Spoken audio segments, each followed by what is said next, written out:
I'm Samuel Howard, I'm a composer and a performer, and in this session we're going to look at how to dance in 22/16 time. Usually in music, we tend to rely on a regular unchanging pulse, comprised of beats which all share the same length. This type of beat is called an isochronous pulse, and it is useful because it enables us to set up regular patterns, like equal phrase lengths and a steady harmonic rhythm. Once this is established, we can play with it by syncopating, anticipating or coming after a strong beat rather than matching up with it, or setting up polyrhythms, like triplets. As such, when we use odd meters, often they play with our expectations of regular phrasing. A famous example of this is Money by Pink Floyd, which is in 7/4 time.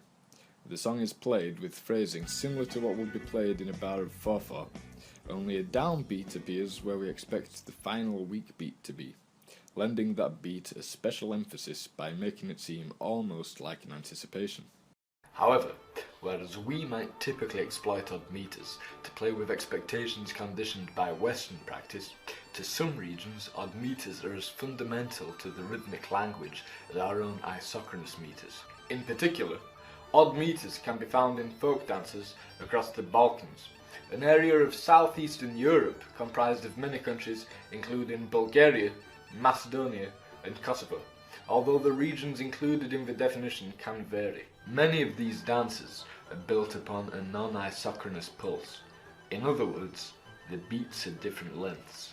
This type of rhythm is referred to as an Aksak rhythm, the word Aksak being borrowed from Turkish and being literally translated as limping. Typically, Aksak rhythms are divided into two categorically distinct durations, short and long beats. You can think of these as the difference between a dit and a da in Morse code. Composer and ethnomusicologist Bela Bartok would refer to this phenomenon as Bulgarian rhythm, and his solution to notating these kinds of rhythms was to conceptualize them as groups of twos and threes. However, Romanian ethnomusicologist Constantin Braileau, whilst using a similar method to Bartok, also refers to a more elastic bichronicity, which simply refers to two units of varying length, as opposed to Bartok's isochronous subdivision of larger units into equally spaced twos and threes. In volume 10 of the journal Empirical Musicology Review, Jérôme Clair explains, various Aksak rhythms are subject to timing variations such that we cannot certify that their underlying ratio is centered around 3:2. In other words, in bichronicity, as long as there are two beat units of differing lengths, the individual lengths can vary, rather than being limited by the precise and equal subdivisions we've come to adopt when representing these rhythms in Western notation. For example, looking outside of the Balkans, Rainer Polak and Justin London's analysis of African drummers has found non-isochronous pulses with a long to short timing ratio of 41 to 31 to 28. The conclusion is that even if the cycle of these subdivisions is completely regular, the long to short ratios themselves are strongly non-isochronous. By the way, Rainer's YouTube channel has lots of field recordings, so go and have a look at it. Additionally, in measuring timing patterns in Tunisian healing ceremonies, Richard Yankovsky found there was no underlying isochronous fast pulse at all, unlike in Bartok's transcriptions of Bulgarian folk dances. This problem of precisely defining Aksak rhythm and its variants and subvariants is what stimulated researchers Filippo Benini Beraldi, Emmanuel Bigand and Thierry Pozzo into conducting motion capture research on Transylvanian musicians, precisely measuring the timing variations in the Aksak rhythm and the synchronization between the musicians. By tracking the violinists' bow movements, they found that the musicians occasionally varied the short to long ratio for expressive reasons, likening the variations to the use of swing rhythms in jazz. First, they measured the short-to-long ratio by recording the performers and analysing the waveform. They did this in three ways: by using the peak amplitude onset, the point of the signal with the highest amplitude corresponding with the performer's accents, to measure the start of each new articulation; by using the minimum amplitude onset, measuring the point at which the bow changes direction; and finally by using the perceptual onset, which was simply the researchers listening back and manually placing markers on the accented beats. Next, they used motion capture to monitor the performers' bow strokes, hoping that this would enable them to capture the short-to-long ratio with even greater precision than just reading the audio signal, especially when comparing the results of the two methods. Finally, they tracked the bow movements of the musicians over multiple recordings of the same song, observing how they altered the way they synchronized depending on the expressive instructions they received, for example, without sweetness. This not only enabled the researchers to accurately measure the short-to-long ratios, but also allowed them to observe how variation of short-to-long ratios was used expressively by the performers. Regardless of the fact that in traditional practice these Aksak rhythms can and do vary between regions, we've generally come to settle on Bartoks' conceptualization of the short and long beats as fixed groups of 2s and 3s. I might speculate that this is because it is a convenient reconciliation of the concept of non-isochronous pulse and isochronous note values. It fairly authentically captures the feel of Bulgarian folk rhythms, but doesn't totally eschew the practices we've become accustomed to in Western classical and popular music. Bartoks' approach to Aksak rhythms also happens to lend itself well to Western notation and how we write meter, and I would even argue that the way rhythm is written in Western notation even influenced how Bartok initially conceptualized and transcribed Bulgarian folk song. It is worth noting that this conceptualization has also been adopted by Bulgarian musicians, as drummer Stoyan Yankulov explains, before performing the piece based on a kopanitsa, a Bulgarian wedding dance in 11/8 time.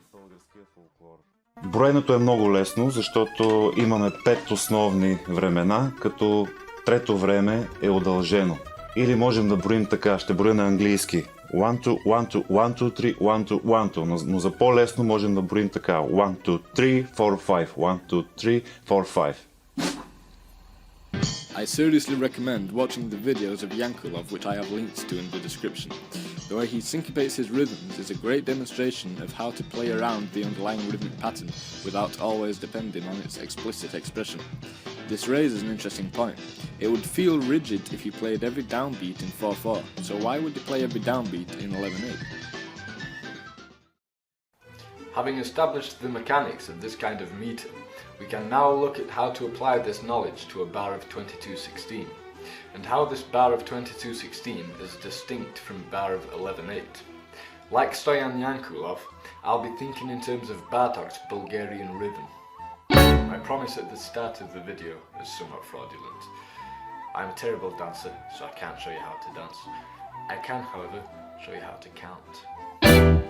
To demonstrate, we'll look at a piece by Stoyan Velichkov entitled Yamaha Row, which means something dance. Don't actually know. I'll also give an example of how you might use this kind of rhythm outside of the context of Bulgarian folk dance. Nanyova Horow's 22/16 meter is subdivided as 9 plus 9 plus 4. The groups of 9 themselves are subdivided into 2 plus 2 plus 2 plus 3, a subdivision of 9 which is typical of Bulgarian folk. You can hear this emphasized in the percussion and strings throughout the piece.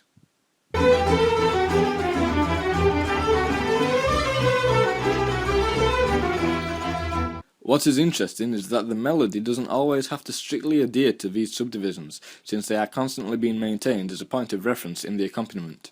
You can hear things like little groups of 7s in certain phrases.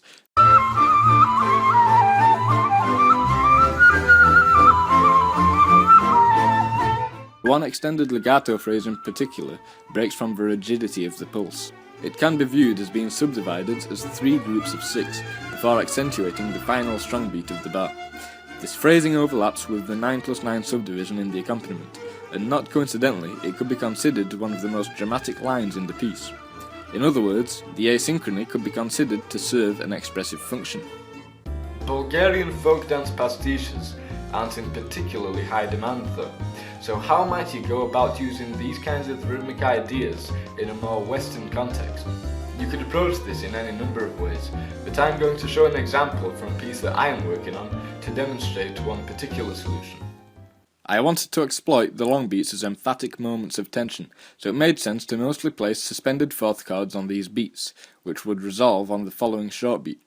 To enable a continued sense of motion, I chose to resolve these sus4 chords in two ways.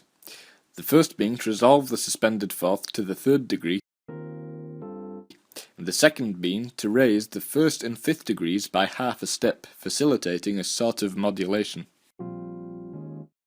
Writing out these destination chords, I built the chords between these key points simply by working out smooth voice leading for each voice in the chord, favouring triadic harmonies. To drive the harmony forward and prevent any real sense of resolution, I preferred to use 7ths, 9ths and 11ths in the bass line, using repetition both to create a sense of continuity between the functionally unrelated chords and to add extra emphasis on the long beats where the bass note changes. The melody was constructed mainly from chord tones and doesn't feature much syncopation, since the piece is already quite fast-paced and contains a lot of information which I didn't want to unnecessarily obscure.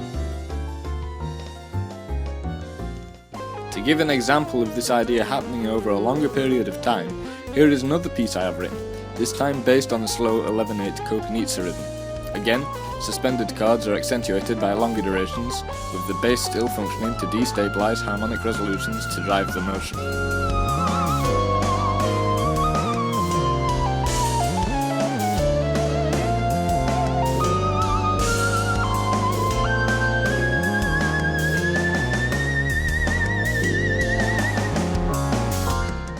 And if you'd like to hear some jazz, not by me, but by real musicians, that uses these kinds of rhythms, you should listen to Don Ellis's Bulgarian Bulge.